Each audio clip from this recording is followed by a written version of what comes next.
The hospitality industry is taking a hit, and what normally would be full lodging in the Hill Country for Memorial Day weekend is now a whole lot of empty rooms.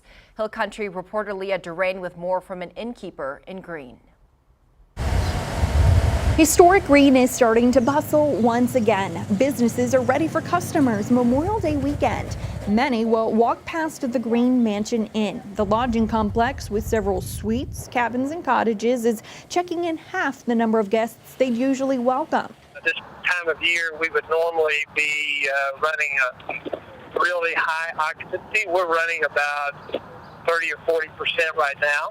April was obviously 1% occupancy, but since then, the last 2 weeks, our reservations have continued to come in.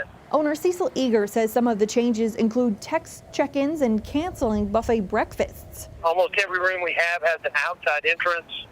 There's plenty of space. We're cleaning at phenomenal measures. An innkeeper for 20 years, Eager has seen his community bounce back after floods and other hardships. He says the coronavirus crisis has been the hardest obstacle.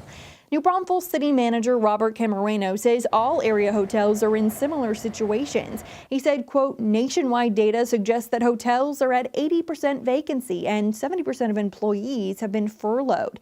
Recovery will be tied to business and leisure consumers feeling safe traveling again. A committee made up of city staff and economic development members is meeting tonight to discuss opportunities for state or federal funding.